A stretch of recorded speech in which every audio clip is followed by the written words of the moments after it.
You want to do what? Start a tech company. Coach Davis spat out his coffee, cackling in the middle of the gym office. Boy, you ain't even got a computer at home. The entire basketball team howled with laughter. 15-year-old Jaylen Cole stood still, gripping his gym bag tightly, eyes burning from the embarrassment. He had spoken his truth just once, aloud, and they'd chewed it up and spat it back in his face. Yeah, dream on. Steve Jobs, yelled Reggie from the back, slapping hands with his boys. Jaylen's throat tightened, his fists clenched. He turned without another word, his sneakers squeaking sharply against the gym floor as he walked out. That night, he didn't touch his homework. Instead, he sat with a notebook and drew boxes. Login screen, user dashboard, file upload icon. His dream wasn't some vague fantasy. It had a name, it had wireframes, it had purpose. His mother, Denise, worked double shifts as a nurse's aide. Every night she came home with aching feet and a soft kiss for Jaylen's forehead. She noticed the light on under his door at 2 a.m. She peeked in, exhausted. Jay, baby, you still up? Just drawing. Ma, you know college app's coming soon. You can't miss sleep. I know, Ma. I'm working on something. She didn't understand it fully, but she knew that look in his eyes. It was the same one his father used to have before he died in that car crash, like the world hadn't beaten it out of him yet. The next day, Jaylen walked 6 blocks to the library. Again, just like he did every day after school. The librarian, Mr. Thomas Dutt, had started saving him a seat by the dusty old desktop in the corner. Back again. He'd say, shaking his head in wonder, always. Jaylen grinned. He taught himself to code from YouTube tutorials at HTML, CSS, JavaScript. When he hit a wall, he'd post questions on forums and wait all day for anyone to reply.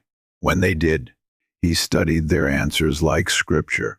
At 17, Jaylen built his first app, DropNote, a tool to let students share class notes anonymously and securely. It wasn't pretty. It crashed a lot, but it worked. And when he launched it on Reddit's R-Learn programming, someone replied, "Yo, this is actually fire." His heart leapt. He posted the app link on his school's message board. Within 3 days, 300 students had signed up.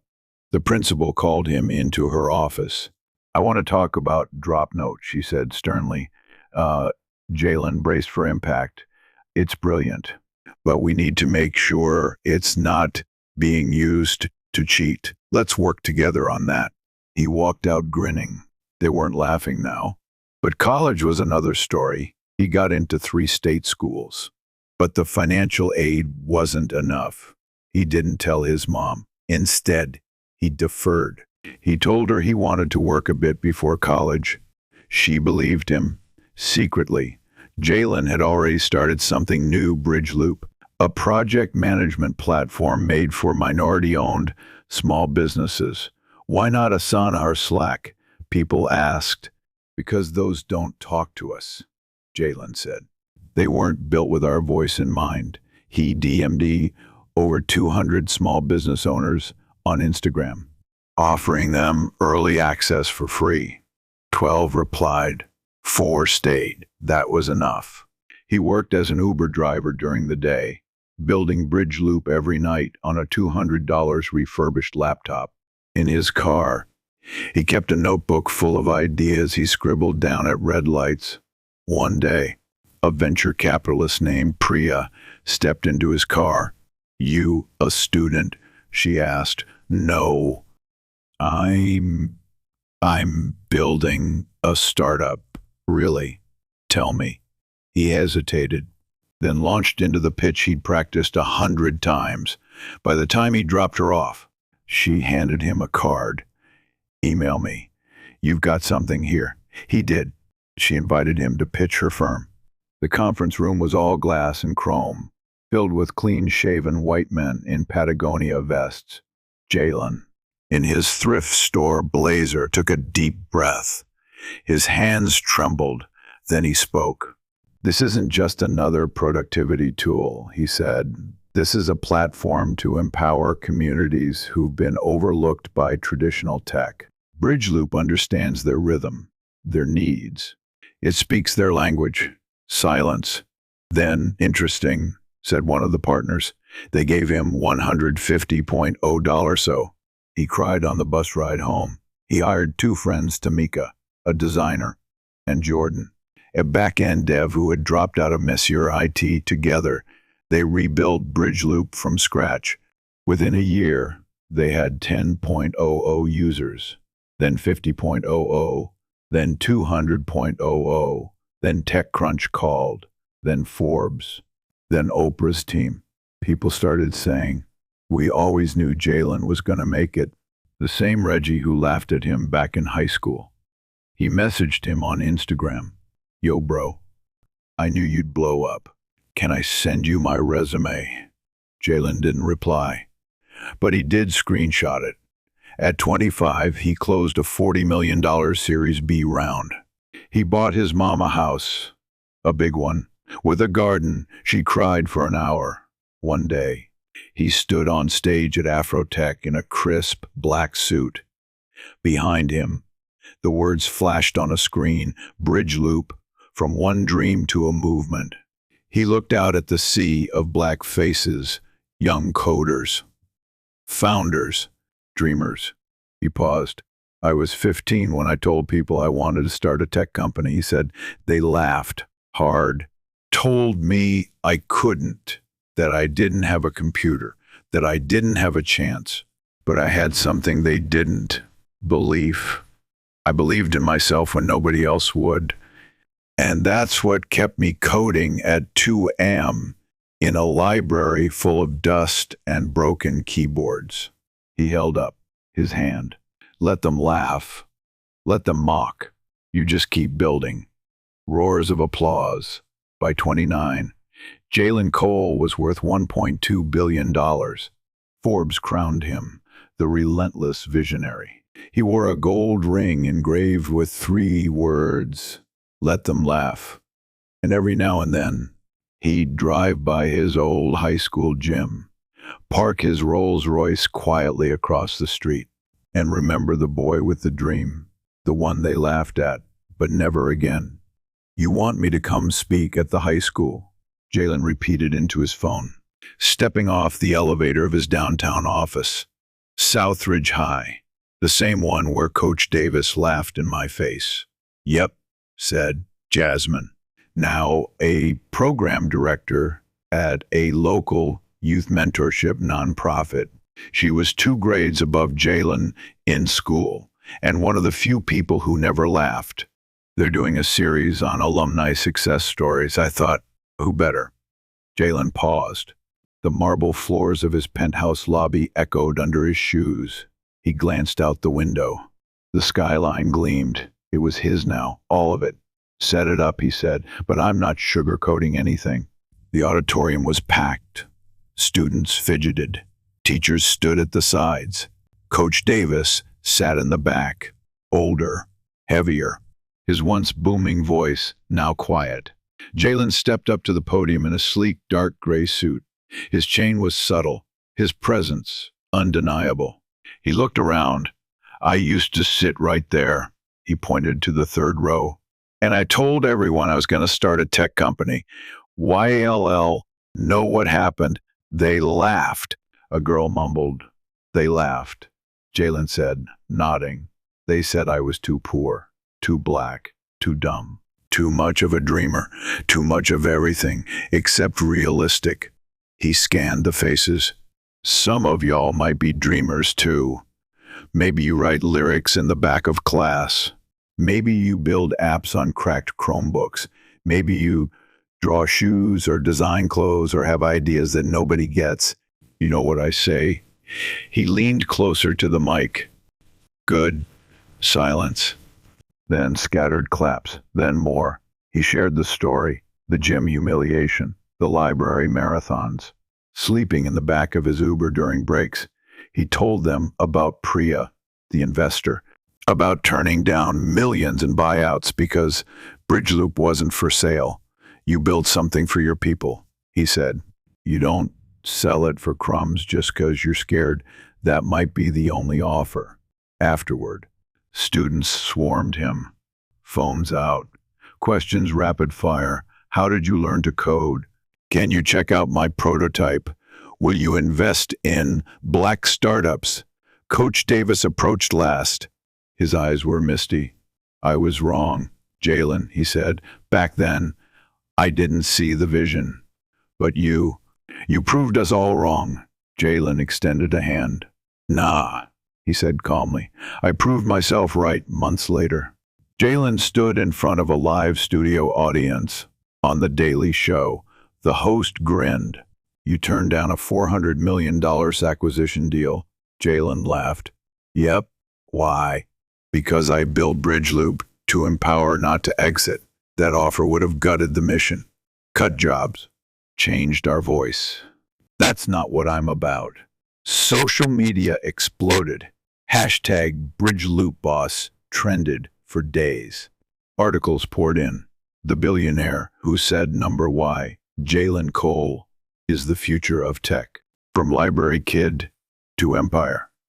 But success wasn't all champagne and headlines. With growth came pressure. Bridgeloop hit 10 million users, then 50. Scaling was hard. Glitches happened.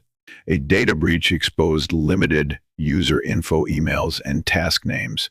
The backlash was immediate. You said we could trust. You, one user tweeted, you said you were different. Jaylen called an emergency team meeting at 2 a.m. in the office war room. This isn't who we are, he said. Staring at his lead engineers, we fix this. We don't hide. We lead. They launched an open audit, published every detail, offered free identity protection services. Jaylen went live on Instagram the next day, raw and unfiltered. No excuses, he said to over 900. Oh, live viewers, we let you down, but we're owning it and we're fixing it. That honesty only made people trust him more. Soon after, he was invited to the White House to join a roundtable on inclusive innovation. Sitting across from policymakers, Jaylen made his pitch clear. Funding Black founders isn't charity, he said. It's smart business. We know the problems, we live them, and that means we know how to solve them. He dropped stats. 1% of VC funding went to Black founders. Meanwhile, Bridgeloop was outperforming its rivals in retention and user engagement. The president nodded. The Secretary of Commerce leaned forward. After the event, a girl named Amina, just 14, ran up to him in the lobby. I made an app to help kids talk about anxiety, she said shyly. Jaylen crouched down. That's powerful, he said. Let me see. She showed him. He saw it, her spark, the same one he had. Send me your pitch deck, he said. I want to help. He launched a new initiative, Loop Founders, a micro fund, investing $10K, $50K in underrepresented youth building tech that matters. I want 100 more Jaylens, he told the press. Then came the blow. Jaylen's mother, Denise, collapsed during her shift, brain aneurysm. He rushed to the hospital. Pacing outside the ICU, his mind raced. For years, he'd promised himself he was building this for her, to give her peace, comfort, rest. Now she lay still, machines beeping. He held her hand, whispering stories from the beginning. Remember when we couldn't afford Wi-Fi, so I mapped every open signal in town. Nothing. Remember the first time I got an email from a user in Ghana? You danced around the living room. A tear slipped down her cheek. Just one. 2 days later, she opened her eyes. Jaylen dropped to his knees, weeping. Thank you, God, he whispered. During her recovery, he moved her to a private rehab villa in the Bahamas. She called it her healing palace. You really did it, baby. she said one day, holding his hand. They said you were crazy. But you were chosen. He kissed her forehead. I was yours, he said. Always. Bridge Loop hit 100 million users the following year. Jaylen took no salary. Instead, he gave every employee equity. Ownership is freedom, he said at an all-hands meeting. If I eat, we all eat. Tamika bought her first home. Jordan paid off his sister's cancer treatment. Others invested in their own startups. But one day, a board member tried to push for an IPO. It's time, he said. The market's hot. Jaylen shook his head. We're not ready. If we go public, we lose control. You mean you lose control? The man replied coldly. Jaylen stared him down. That's right. And I'm not handing over the soul of this company to Wall Street sharks. There was a vote. Jaylen won, now 32. Jaylen stood in the center of a new community campus he funded in Southridge. A library, coding labs, mentorship spaces. His name was carved in stone, but he made them add 5 words below it for every kid they doubted. A young boy approached him, maybe 11, backpack too big for his frame. Mr. Cole, he asked, can I ask you something? Shoot. They said I'm too loud, too hyper. They said, I'll never focus enough to do anything great. Jaylen knelt down. You ever hear how bees aren't supposed to fly? He asked. The boy shook his head. Scientists said their wings are too small, bodies too big, not aerodynamic enough. But bees don't care about that. They just fly anyway. The boy blinked. Be the bee, Jaylen said. The boy smiled. Okay. He ran off. Jaylen stood up and looked at the plaque again. He could still hear them, Coach Davis, Reggie, the laughter in the gym. But it was far away now, like a storm long past. He got in his car and drove home. In his driveway was a small box. No return. Label. He opened it. Inside, a Southridge High yearbook, his senior photo circled, and a sticky note. You were right. We were wrong. Keep flying, Reggie. Jaylen smiled. He didn't need validation anymore. But damn, it still felt good. Months passed. The world changed. Tech shifted again. Artificial intelligence took the spotlight. Everyone was chasing automation. Language models, machine learning. Bridge Loop remained steady. But Jaylen felt it, a drift, a pressure. He stared at the board one day during a quarterly meeting. We're not evolving fast enough, Tamika said. We're not supposed to evolve into everyone else. Jaylen replied, let them chase trends. We solve problems, real ones. But AI is a real problem, Jordan added. If we don't adapt, we'll get left behind. Jaylen rubbed his temples. His vision had never been about algorithms. It had been about people, but maybe, just maybe, this was the next step. 2 weeks later, he flew to Accra, Ghana, not for business, for clarity. He visited a school using Bridge Loop's tools to manage student projects. Kids as young as 10 were collaborating on science experiments, group debates, peer tutoring, all track.log, celebrated in the app he once coded in the back of an Uber. A girl approached him, shy. Sir, because of Bridge Loop, I now want to be an engineer. Jaylen kneeled. You already are. In that moment, everything clicked. The next chapter wasn't just about innovation. It was about education, global education. He returned home and launched Bridge Edu, a new division focused on building AI-powered tools for underserved classrooms across the world. Automatic grading, smart tutors, offline, functionality, voice interaction for non-readers. Investors were cautious. Free tools don't make money, one said. They make futures. Jaylen replied, so he funded the first $50 million himself. The first deployment, a rural town in Mississippi where 90% of kids had no access to after-school tutoring. The second, a remote indigenous village in Canada The third, a refugee camp in Jordan. Emails flooded in. My daughter finally passed math. My son wants to build apps like yours. We see hope. Jaylen cried alone one night reading those. He picked up the phone. Ma, you up? She laughed softly. Always. I was watching your interview on CNN. You didn't stutter once. I think I'm doing the right thing. You are, baby. You were always meant to change the world. But success, once again, wasn't without sacrifice. Jaylen's best friend from childhood, Malik, overdosed that summer. Fentanyl laced in street pills. Jaylen paid for the funeral. Spoke at the service. We all grew up in the same system, he said, voice shaking.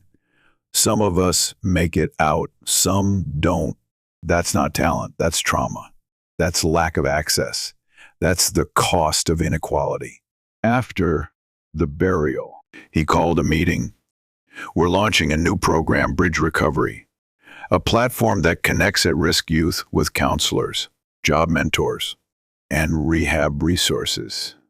I couldn't save Malik, but maybe we can save the next one. Bridge Recovery launched 6 months later. Nonprofits signed on. Celebrities backed it. The government funded pilots. But Jaylen never celebrated those wins loudly. He'd walk through cities quietly, listen to kids at corner stores, sit at bus stops and just watch. One evening in Philly, he saw a young boy scribbling on the side of a building with chalk. What's that? Jaylen asked gently. My dream, the boy replied. Jaylen leaned in. It said, I want to build stuff that changes everything. Jaylen knelt and added something under it. Me too, JC. The boy stared. Are you the guy from TikTok? Jaylen smiled. Yeah, but I started with chalk too. They laughed. That night, Jaylen couldn't sleep. He opened his laptop. He started writing something new. A book. Title, Let Them Laugh. Subtitle, The Power of Building. Anyway, it wasn't a tech book. It was a map for every black, brown, poor, overlooked, silenced dreamer who'd ever been told to be realistic. He self-published it. It sold 4 million copies in the first year. High schools taught it. Jaylen toured prisons, juvenile halls, homeless shelters, reading it aloud to boys who reminded him of who he used to be. I was you, he'd say. I didn't need a miracle, I needed a chance. And now I'm here to give you one. One night, while walking back to his suite, his assistant caught up to him. You okay? She asked. Yeah, just thinking. About what? He looked out at the moon, full and high. I'm a billionaire, he said. But that title don't mean anything unless I use it to change lives. I wasn't born to make money. I was born to make meaning. She paused. You're already doing that. Not enough, he whispered. The next morning, he transferred 60% of his wealth into a trust managed by a nonprofit council of youth leaders from marginalized communities. They'd fund what mattered. Not what was profitable, but what was powerful. When the media asked why, Jaylen smiled. Because they laughed, he said, and I built. Now I'm building a world where no kid has to wait for laughter to stop in order to start dreaming. He turned to the camera. Build, anyway.